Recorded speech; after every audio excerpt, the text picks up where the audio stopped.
اشد قسوہ۔ صدق اللہ العظیم۔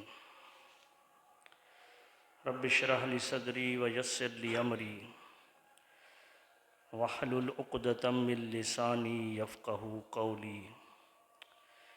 صلاۃ و سلاما علیک یا سیدی یا رسول اللہ۔ حمد و صلات پر مشتمل مختصر ترین خطبہ کے بعد نہایت ہی واجب الاحترام معزز و محترم سامعین کرام، عزیزان گرامی قدر، اللہ رب العزت کے فضل و کرم سے،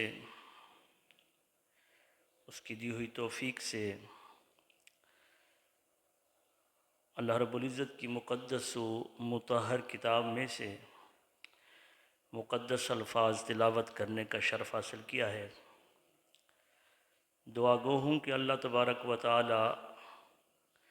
مجھ بندہ نچیز کو حق اور سچ کہنے کی توفیق عطا فرمائے اور ہمیں عمل کی توفیق عطا فرمائے۔ گزشتہ جمعۃ المبارک پر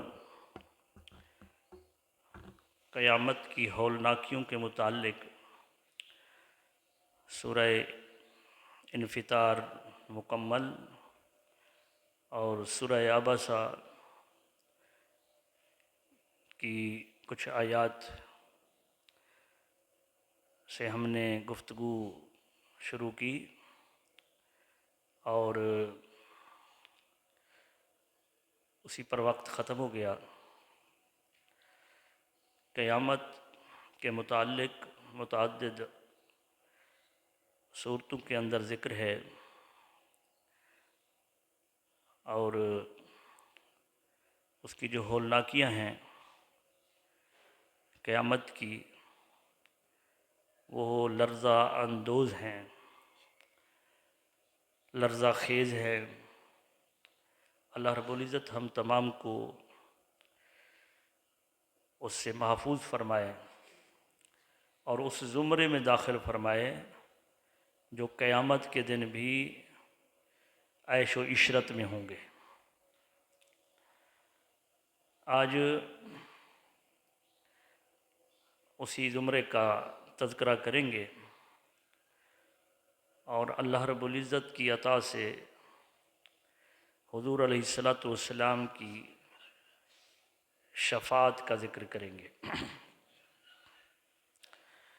جو آیت کریمہ میں نے تلاوت کی ہے سورہ بقرہ سے پہلے پارے سے ہے۔ اللہ رب العزت نے ارشاد فرمایا، ثم قست قلوبکم من بعد ذلک، پھر تمہارے دل اس کے بعد سخت ہو گئے۔ بنی اسرائیل کے متعلق یہ آیت کریمہ سیاق و سباق سے اور حضور علیہ الصلاۃ والسلام نے جب وہ گائے کا تذکرہ کیا کہ چچا زاد نے ہی اپنے چچا زاد کو مار دیا اور پھر خود مدعی بن بیٹھا، تو پھر اللہ رب العزت کی علامات، اللہ رب العزت کی طرف سے جو ظہور ہوا ان کا کہ گائے کے گوشت کے ٹکڑے کو مقتول کے ساتھ لگایا گیا، تو مقتول خود ہی بول اٹھا کہ مجھے کس نے قتل کیا ہے۔ تفصیل کے ساتھ یہ قرآن میں سورہ بقرہ، جس کا نام ہی بقرہ کا معنی گائے ہے، اس وجہ سے سورہ کا نام رکھا گیا ہے۔ تو اس میں اللہ رب العزت نے آگے یہ واقعہ بیان فرمانے کے بعد ارشاد فرمایا کہ یہ سب کچھ دیکھنے کے باوجود تمہارے دل سخت ہو گئے۔ لیکن قرآن مجید تو صرف کسی واقعہ کے روح نما ہونے پر یا اس واقعے کو سنانے کے بعد پھر اس کی اہمیت ضائع نہیں ہو جاتی کہ معاذ اللہ اس واقعہ کے لیے نازل ہوا تھا۔ قرآن تو جیسے اس وقت نازل ہوا تھا آج ہمارے دور کے لیے ہے اور قیامت تک ہر دور کے لیے رہے گا۔ تو میں اس کو اس طرح سے ربط بین الآیات کر رہا ہوں کہ ہم نے قرآن مجید میں قیامت کی ہولناکیوں کو پڑھا سنا، لیکن اس کے باوجود ہمارے دل ٹس سے مس نہ ہوئے، تو گویا کہ اللہ رب العزت ہمیں فرما رہا ہے کہ تمہارے دل سخت ہو گئے ہیں، ثم قست قلوبکم، تمہارے دل سخت ہو گئے۔ کتنے سخت ہو گئے؟ فہی کالحجارہ، تمہارے دل پتھروں کی طرح سخت ہو گئے، او اشد قسوہ، بلکہ تمہارے دل سختی میں پتھروں سے بھی بڑھ گئے۔ اب ہم یہ سمجھتے ہیں کہ ہمارے دل نرم نرم گوشت کا لوتھڑا ہے جس میں ہڈی تک نہیں ہے، لیکن رب کائنات فرما رہا ہے کہ لوگوں تمہارے دل سخت ہو گئے ہیں، اور ایسے سخت ہو گئے ہیں جیسے پتھر۔ رب کائنات نے پتھر کی مثال دی، اور کسی اور نباتات میں سے کسی کی مثال نہیں دی، لوہے تانبے جس اس کی مثال نہیں دی، اس وجہ سے کہ لوہا جتنا بھی سخت ہوتا ہے، لیکن جب اسے آگ میں تپایا جاتا ہے تو اسے ہر طریقے سے ڈھالا جا سکتا ہے، اس کو موم نرم کر کے اس کو ڈھالا جا سکتا ہے، لیکن پتھر جو ہوتا ہے اس کو اگر 10 دن بھی آگ میں ڈال کر رکھو اور قہر کی آگ جلاؤ تو پھر بھی وہ پتھر ہی رہتا ہے، وہ موم نہیں ہوتا۔ تو رب کائنات نے مثال دی کہ لوگوں تمہارے دل سخت ہو گئے ہیں، فہی کالحجارہ، تمہارے دل پتھروں کی طرح ہو گئے، بلکہ فرمایا او اشد قسوہ، تمہارے دل سختی میں پتھروں سے بھی بڑھ گئے۔ رب کائنات نے مثال دی یہاں پر کہ دیکھو تم میری اس دنیا کی بنائی ہوئی اس دنیا کے اندر گھومو پھرو تو تم دیکھو گے کہ پتھر ہیں، پہاڑ ہیں، لیکن ان سے نہریں نکلتی ہیں۔ فَإِنَّ مِنَ الْحِجَارَةِ لَمَا يَتَفَجَّرُ مِنْهُ الْأَنْهَارُ، پتھروں میں سے کچھ پتھر وہ ہیں جن سے نہریں نکلتی ہیں۔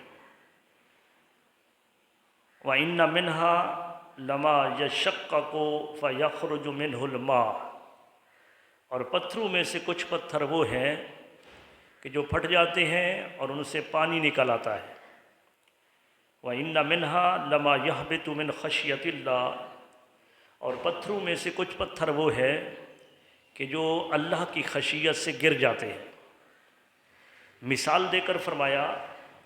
کہ سنو تمہارے دل تو سخت ہو گئے، اور سخت بھی اتنا ہوئے کہ پتھر سے بھی سختی میں بڑھ گئے، کیونکہ ہیں پتھر، لیکن کچھ پتھر ایسے ہیں، کچھ پہاڑ ایسے ہیں، پتھر ایسے ہیں جن سے نہریں نکلتی ہیں۔ یہ دریائے سندھ جہاں سے جاری ہوتا ہے تو سندھ میں آ کر یا جنوبی پنجاب میں آ کر جتنا یہ پھیل جاتا ہے تو جہاں شروع ہوتا ہے وہاں پر اس قدر نہیں ہے، وہ پہاڑوں سے کہیں سے چھوٹی سی ندی ادھر سے آ رہی ہے، کہیں سے ادھر سے آ رہی ہے، کہیں ادھر سے آ رہی ہے، وہ چھوٹی چھوٹی ندیاں بن کر پھر آگے ایک بڑی نہر کی شکل میں وہ نہریں پھر آ کر آگے دریا بن جاتا ہے۔ تو رب کائنات نے ان پتھروں کو، رب کائنات نے اس میں یہ تاثیر رکھی ہے کہ ان سے نہریں نکلتی ہیں۔ اور نہر کی مثال کیوں دی رب کائنات نے؟ اس وجہ سے دی کہ جو انہار ہوتی ہیں، نہریں ہوتی ہیں، وہ دور دراز کے علاقے تک جا کر ویران اور بنجر زمین کو آباد کرتی ہے۔ گویا کہ اللہ رب العزت ہمیں فرما رہا ہے اے لوگو کاش کہ تمہارے دل سخت نہ ہوتے، تمہارے دل تو سختی میں پتھروں سے بھی بڑھ گئے، پتھر تو میرے ایسے ہیں جن سے نہریں نکلتی ہیں، اور وہ نہریں دور دراز تک جا کر ویران اور بنجر زمینوں کو آباد کرتی ہیں۔ کاش کہ تمہارے دل بھی ایسے ہو جاتے، تمہارے دلوں سے میری معرفت کی نہریں نکلتی، تو وہ جو ویران دل لوگ ہیں جب تمہارے دلوں سے نکلی ہوئی نہریں ان ویران دل لوگوں تک پہنچتی تو ان کے ویران دل آباد ہو جاتے ہیں۔ اللہ رب العزت نے فرمایا کوئی بات نہیں، اگر ایسے نہیں ہوئے تھے تو میرے دوسرے قسم کے پتھر ہیں کہ وَإِنَّ مِنْهَا لَمَا يَشَّقَّقُ فَيَخْرُجُ مِنْهُ الْمَاءُ، کہ وہ پھٹ جاتے ہیں اور ان سے پانی نکل آتا ہے۔ بے شک وہ پتھر جو پھٹا پانی نکل آیا وہ نہر کی شکل تو اختیار نہیں کرتا، لیکن وہ ایک تالاب کی، چھوٹا تالاب یا بڑا تالاب کی شکل ضرور اختیار کر جاتا ہے۔ اور تالاب کی افادیت یہ ہے کہ وہ دور دراز تک جا کر ویران زمین کو، بنجر زمین کو آباد تو نہیں کرتا، زرخیز نہیں کرتا، لیکن اتنا ضرور ہوتا ہے کہ وہاں پر چرند پرند اس تالاب سے اپنی پیاس کو بجھاتے ہیں، اور وہیں سے کوئی مسافر پیاسا وہاں سے گزرتا ہے تو وہ بھی اپنی پیاس کو بجھا لیتا ہے۔ تو لہٰذا تمہارے دل کم از کم دوسرے پتھروں کی طرح ہو جاتے، تمہارے دل میری خشیت سے پھٹ جاتے، اور ان سے ایک میری معرفت کا تالاب ہی جاری ہو جاتا۔ جب تمہارے قریب سے کوئی ویران دل گزرتا، کوئی پیاسا گزرتا اسلام کا، تو وہ اپنی پیاس بجھا لیتا۔ لیکن ہمارے دل ایسے بھی نہ ہوئے۔ رب کائنات نے فرمایا کہ میرے تیسرے قسم کے پتھر وہ ہیں وَإِنَّ مِنْهَا لَمَا يَهْبِطُ مِنْ خَشْيَةِ اللَّهِ، میرے تیسرے قسم کے پتھر وہ ہیں کہ جو نہروں کی شکل بھی اختیار نہیں کرتے، جو تالاب کی شکل بھی اختیار نہیں کرتے، مگر ایسا ہوتا ہے کہ وہ اللہ کی خشیت سے گر جاتے ہیں۔ کاش تمہارے دل بھی ایسے ہو جاتے کہ جب میرا نام آتا تو میری نام پر میری خشیت کی وجہ سے تم گر جاتے، جب تم سربہ سجود ہو جاتے میری بارگاہ میں تو وہاں سے کوئی پیاسا، اسلام کا پیاسا، اسلام سے دوری کی زندگی گزارنے والا شخص وہاں سے گزرتا، تمہیں سجدے میں دیکھ کر وہ بھی سجدہ کرتا تو اسے بھی سجدے کی لذت آ جاتی۔ لیکن کاش کہ ہمارے دل ایسے نہیں ہوئے، لیکن کچھ دل ایسے ہوئے جن سے اللہ رب العزت کی معرفت کی نہریں بھی جاری ہوئیں، اللہ رب العزت کی معرفت کے تالاب بھی بنے، اللہ رب العزت کی خشیت میں، اللہ رب العزت کی بارگاہ میں وہ سربہ سجود بھی رہے، اور ان کے سجدوں نے اس قدر لذت دی کہ پھر ہزاروں لوگ ان کے سجدوں کو دیکھ کر مشرف با اسلام ہوئے۔ ہم یہاں پر برصغیر پاک و ہند میں ایک قول کے مطابق جو بتایا گیا ہے کہ 90 لاکھ مسلمان جو ہوئے وہ حضرت خواجہ غریب نواز کے تبلیغ پر 90 لاکھ مسلمان ہوئے۔ تو آپ دیکھیں کہ یہ 90 لاکھ کی تعداد جو ہے یہ ایک معرفت کی نہر نہیں ہے تو کیا ہے؟ ایک اللہ نے ان کے دل سے ایک معرفت کی نہر کو جاری کیا تھا، جس کی وجہ سے اللہ رب العزت نے ویران دل لوگوں کو، وہ جو بت پرست تھے، وہ جو ہزاروں نہیں، لاکھوں نہیں، کروڑوں خداؤں کی پوجا کرتے تھے، اللہ رب العزت نے انہیں توفیق دی کہ ایک بندہ مومن، مرد مومن کو اللہ رب العزت نے بھیجا، اور دل ایسا تھا کہ دل سے معرفت کی نہر نکلی تھی اور اس نے ویران دلوں کو آباد کر دیا۔ اور پھر پوری دنیا کے اندر جنہوں نے اللہ رب العزت کو راضی کیا، اللہ رب العزت کی بارگاہ میں اس کے ولی بن گئے، اور اللہ رب العزت کی خاطر انہوں نے سب کچھ تج کر دیا تھا، اپنی پہلو کو بستروں سے جدا کر لیا تھا، پھر انہوں نے ان کے جو دلوں سے اللہ رب العزت نے جو معرفت کے تالاب پیدا فرمائے تو اس میں بھی ہزاروں، سینکڑوں ہزاروں لوگ اس سے مستفید ہوئے اور دائرہ اسلام میں داخل ہوئے۔ اللہ رب العزت ہمیں بتا رہا ہے کہ کاش لوگوں تمہارے دل بھی ایسے ہو جاتے، اور جب ایسے ہو جاتے تو دنیا کے اندر بھی تمہاری اس معرفت کی نہر کی وجہ سے، اس معرفت کی تالاب کی وجہ سے، اور میری خشیت سے اللہ کی بارگاہ میں سرب و سجود ہونے کی وجہ سے لوگوں کو جو فائدہ پہنچا وہ تو پہنچنا ہی ہے، لیکن آخرت کے دن بھی تم اللہ رب العزت کی بارگاہ میں سرخرو ہوتے۔ اور مومن کی جو ایک شان ہے وہ اللہ رب العزت نے اپنے مقدس کلام میں سورہ الحدید میں ارشاد فرمائی کہ قیامت کا منظر آپ نے سنا گزشتہ جمعۃ المبارک پر۔ قیامت کی ہولناکیاں کیا ہیں کہ یہ جس زمین پر آپ بیٹھے ہیں یہ زمین تانبے کی ہو جائے گی، سورج نیچے اتر آئے گا، گرمی کے موسم میں تھوڑا سا زاویہ بدلتا ہے تو ہماری کیا حالت ہوتی ہے، اور ہیٹ اسٹروک کی وجہ سے پھر کئی لوگ لقمہ اجل بن جاتے ہیں۔ لیکن وہ منظر کیسا ہوگا جب سورج نیچے اتر آئے گا، سوا نیزے پر سورج ہوگا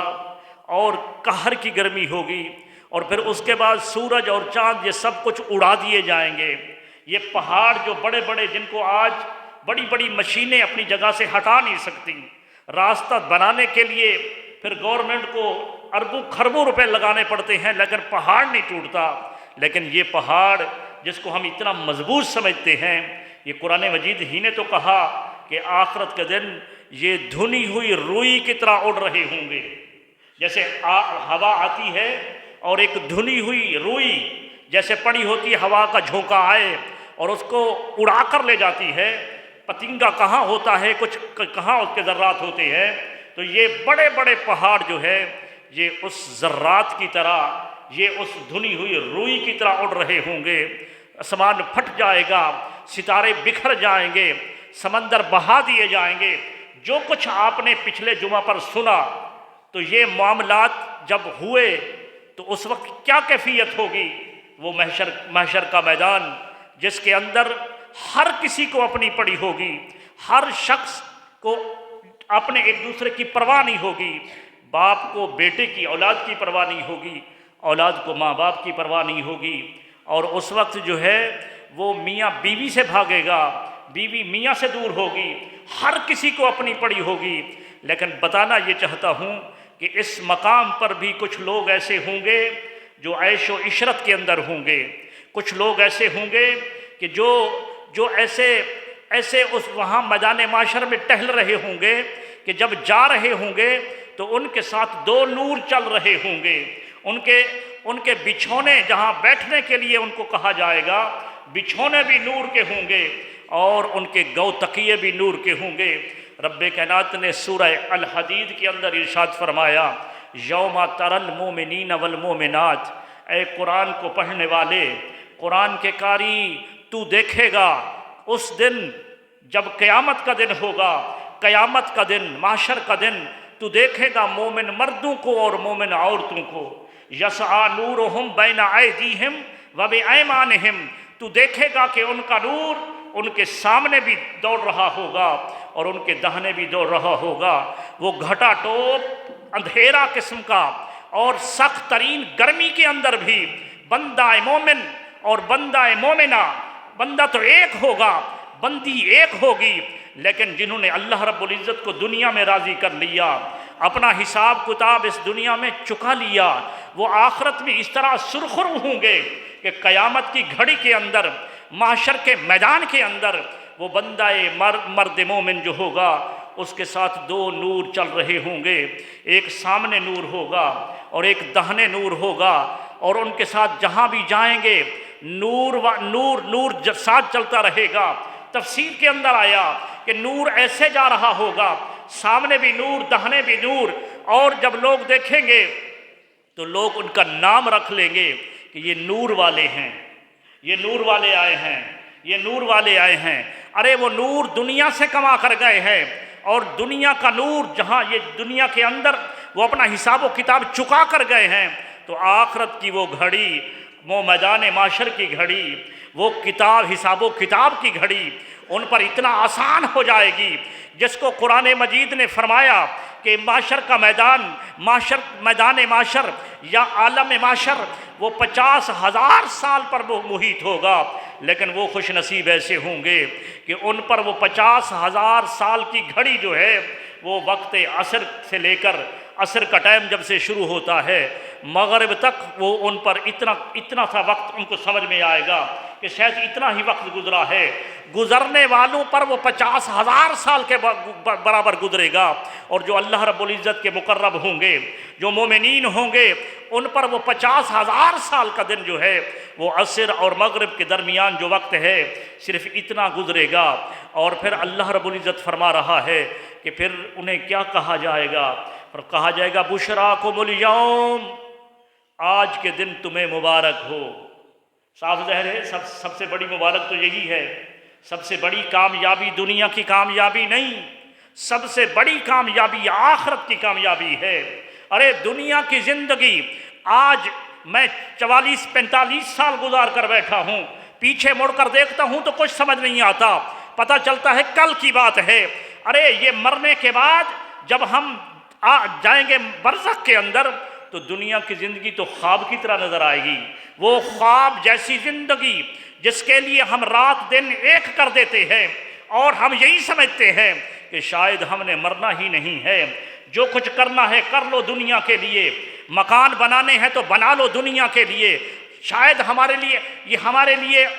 ہمیشہ کے لیے مکان ہیں۔ کبھی نہیں سوچا کہ جو مکان کھڑے ہیں اس میں پہلے کون رہتا تھا، اس سے پہلے کون رہتا تھا۔ ارے جن مکان کے مالک ہو کر ہم اتراتے ہیں اور ان پر تکبر کرتے ہیں کہ ہماری تو 3-4 منزل قسم کی کوٹھی ہے، ارے یہ مکان تمہاری ملکیت نہیں، یہ مہمان سرایا ہے، تو اس سے پہلے بھی کوئی رہتا تھا، تیرے بعد بھی کوئی رہے گا، تیرا سفر تو آخرت کے لیے جاری ہے، اور وہ سفر وہ جاری ہے، مرنے کے بعد عالم برزخ کا سفر ہے، عالم برزخ کے بعد میدان محشر، عالم محشر کا سفر ہے جو 50,000 سال پر محیط ہے، اور پھر یہ 50,000 سال بھی گزر جائے گا، پھر اس کے بعد ابد الاباد کی زندگی ہے، وہ جنت و جہنم کی زندگی ہے، جنتی ہمیشہ جنت میں رہیں گے اور جہنمی ہمیشہ جہنم میں رہیں گے۔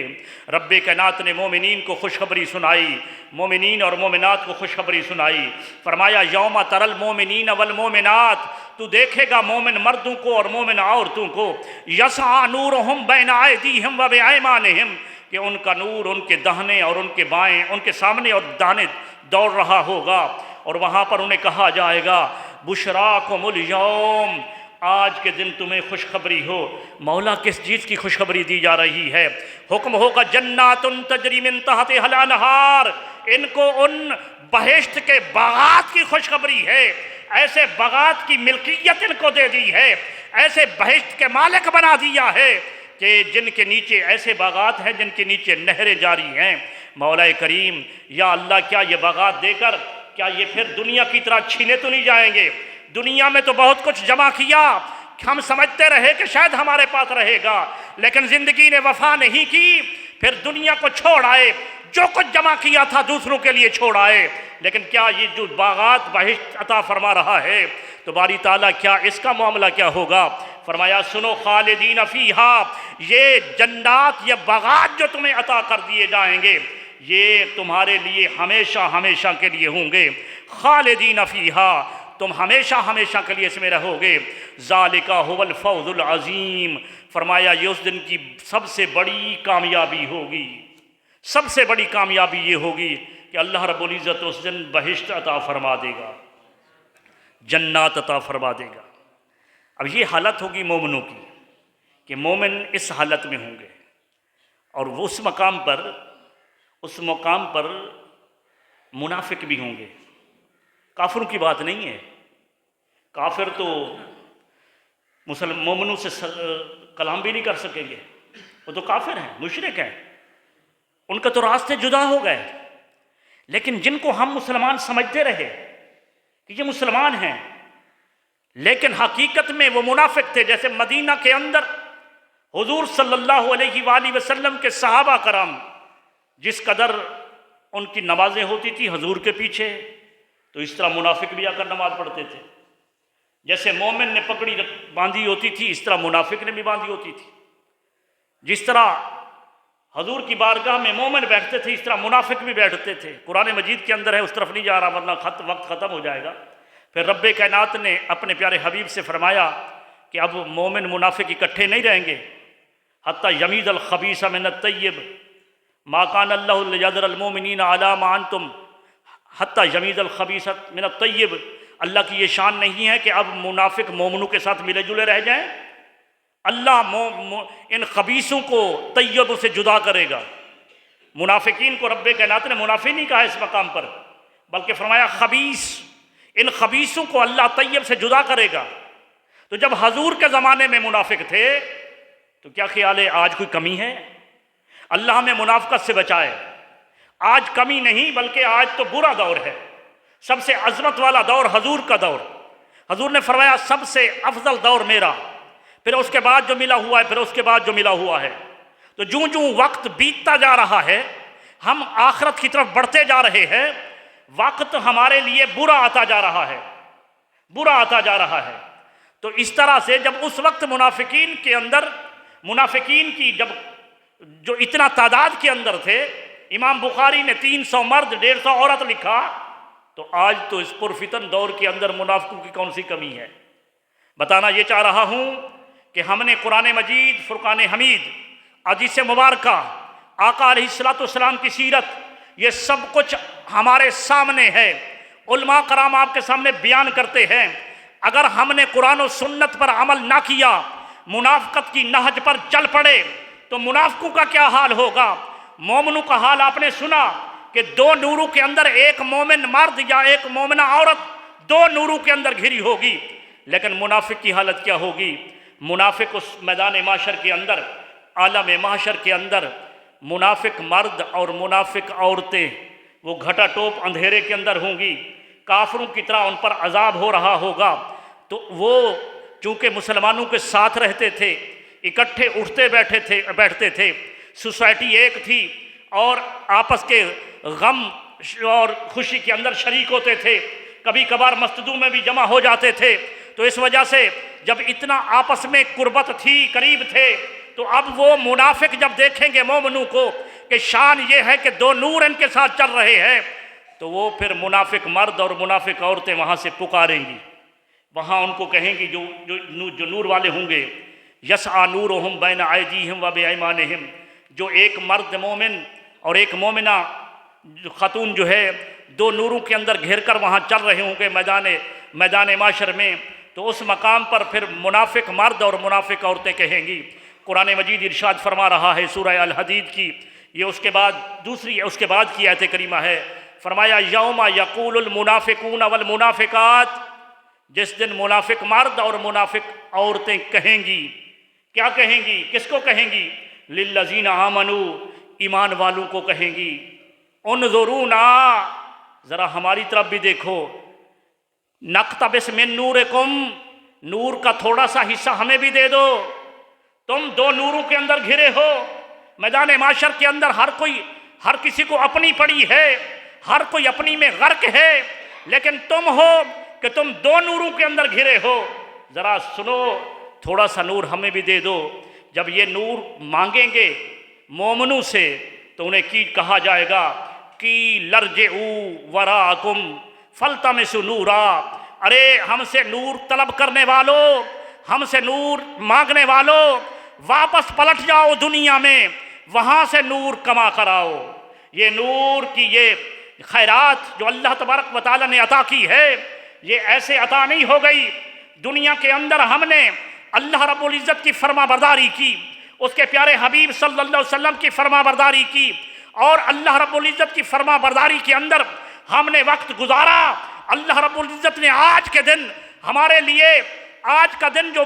حساب کتاب کا دن ہے، ہمارے لیے پکنک کا دن بنا دیا ہے، ہمارے لیے خوشیوں مسرت کا دن بنا لیا ہے، اور تم ہو کہ گھٹا ٹوپ اندھیرے کے اندر بھٹک رہے ہو، اور ہم 2 نوروں کے اندر گھرے ہیں۔ اگر تم ہم سے نور طلب کر رہے ہو تو انہیں کہا جائے گا کہ لرجعوا وراءکم، پیچھے پلٹ جاؤ، یعنی دنیا میں پلٹ جاؤ، فالتمسوا نورا، نور تو وہاں کما کر آؤ۔ ارے یہ نور کی دکان یہاں معاشر میں نہیں، نور کی دکان دنیا کے اندر ہے۔ دنیا کے اندر جو اللہ کا فرما بردار ہوا، احکامات خداوندی اور احکامات محمد مصطفیٰ صلی اللہ علیہ وآلہ وسلم پر جو کاربند ہوا، وہ آخرت کے دن نور کے اندر وہ جو ہے منجمد ہوگا، نور اسے عطا کیے جائیں گے۔ تو پھر اس کے بعد کیا ہوگا؟ یہ آپس میں ہیں، پھر ان میں جدائی ہو جائے گی، جدائی ہو جائے گی۔ فرمایا فَضُرِبَ بَيْنَهُمْ بِسُورٍ، پھر ان کے درمیان دیوار دے دی جائے گی، ایک دیوار حائل ہو جائے گی، لہو باب، اس دیوار کو دروازہ ہوگا۔ اللہ رب العزت پہلے اکٹھے چل رہے تھے مومن اور منافق، لیکن جس وقت وہ منافق سوال کریں گے کہ تھوڑا سا نور ہمیں بھی دے دو، اور انہیں کہا جائے گا دنیا میں پلٹ جاؤ، تو اس کے بعد فَضُرِبَ بَيْنَهُمْ بِسُورٍ، پھر دیوار دے دی جائے گی، ایک دیوار حائل ہو جائے گی، لہو باب، اس دیوار کا ایک دروازہ ہوگا۔ اور فرمایا باطنُہُ فیہ رحمہ، جو اندر کا حصہ ہوگا ان پر اللہ کی رحمت برس رہی ہوگی۔ جہاں مومن مرد اور مومن عورتیں ہوں گی وہاں اللہ رب العزت کی رحمت برس رہی ہوگی۔ اور فرمایا وَظَاهِرُهُ مِنْ قِبَلِهِ الْعَذَابُ، اور جو باہر کا حصہ ہوگا جہاں منافق ہوں گے فرمایا وہاں پر اللہ کا عذاب ہو رہا ہوگا۔ اب اس مقام پر قرآن مجید نے اب تیسری آیت کریمہ، یہ دو آیت کریمہ مومن کی شان علیحدہ بیان کی، منافقوں کی یہ بات بتائی کہ وہ مومنوں سے نور مانگیں گے، اور اب تیسری آیت کریمہ میں فرمایا کہ اب وہ دروازے کی طرف آ کر، کیونکہ آرام کہاں ہوگا، وہ جو باہر کا حصہ ہوگا جہاں اللہ کا عذاب ہو رہا ہوگا تو وہاں انہیں آرام کہاں میسر ہوگا، لیکن دروازے سے آ کر پھر بھی کہیں گے، جانتے ہوں گے نا کہ اکٹھے نمازیں پڑھتے تھے، اکٹھے اٹھتے بیٹھتے تھے، تو وہاں سے دروازے سے آ کر کہیں گے یوم ینادونہم الم نکم معکم، دروازے سے دیکھ کر اپنے پہچاننے والے مومن کو پکاریں گے، کہیں گے الم نکم معکم، کیا ہم تمہارے ساتھ نہیں تھے؟ اکٹھے اٹھتے بیٹھتے تھے، اکٹھے شادی بیاہ کے اندر شریک ہوتے تھے، اکٹھے ہمارا اٹھنا بیٹھنا تھا، الم نکم معکم، کیا ہم تمہارے ساتھ نہیں تھے؟ اب تم ہمیں چھوڑ کر چلے گئے۔ تو ان کو جواب دیا جائے گا، قالو، وہ کہیں گے مومن مرد اور مومن عورتیں، قالو بھلا، وہ کہیں گے کیوں نہیں، ولیکنکم فتنتم انفسکم، کیوں نہیں تم ہمارے ساتھ تھے لیکن تم نے اپنی جانوں کو خود فتنے کے اندر ڈالا ہے۔ ہم تمہیں کہتے رہے کہ یہ راستہ سیدھا راستہ ہے، یہ صراط مستقیم ہے، اس راستے پر چلو تو جنت ملے گی، جس نہج پر چل رہے ہو یہ جہنم کا راستہ ہے، لیکن تم ہماری نہیں مانتے تھے۔ اٹھنا بیٹھنا تو ایک جیسا تھا، چلنا پھرنا بھی ساتھ تھا، لیکن یہ تھا کہ تم نے اپنی جانوں پر خود ظلم کیا، اور تمہاری حالت یہ تھی وَتَرَبَّصْتُمْ، تم ہماری مصیبت کے انتظار میں رہتے تھے۔ وَتَرَبَّصْتُمْ، یہی تو منافقوں کی حالت تھی نا مدینہ کے اندر، جب کسی غزوے پر حضور تشریف لے جاتے اور مومنوں کو ساتھ لے جاتے، پیچھے سے منافق بغلیں بجاتے تھے، کہتے تھے اب مسلمان بچ کر نہیں آئیں گے، یہ تو تھوڑی تعداد کے اندر ہے۔ قرآن مجید نے فرمایا وَتَرَبَّصْتُمْ، تم اس انتظار میں رہتے تھے کہ کبھی کسی مصیبت میں آئیں، وَارْتَبْتُمْ، اور ہمیشہ تم شک میں رہتے تھے، کبھی ادھر کبھی ادھر، کبھی جب فتوحات کو دیکھتے تھے کہ اسلام فتح کر رہا ہے تو تم پھر وَإِذَا لَقُوا الَّذِينَ آمَنُوا، جب ایمان والوں سے ملتے تھے تم تو کہتے تھے قَالُوا آمَنَّا، ہم ایمان لے آئے، وَإِذَا خَلَوْا إِلَىٰ شَيَاطِينِهِمْ، اور جب تم شیطانوں کے ساتھ ملتے تھے تو کہتے تھے کہ اِنَّمَا مَعَكُمْ اِنَّمَا نَحْنُ مُسْتَهْزِئُونَ، ان کو کہتے تھے کافروں کے ہم تو تمہارے ساتھ ہیں، ہم تو مسلمانوں کے ساتھ مذاق کرتے ہیں۔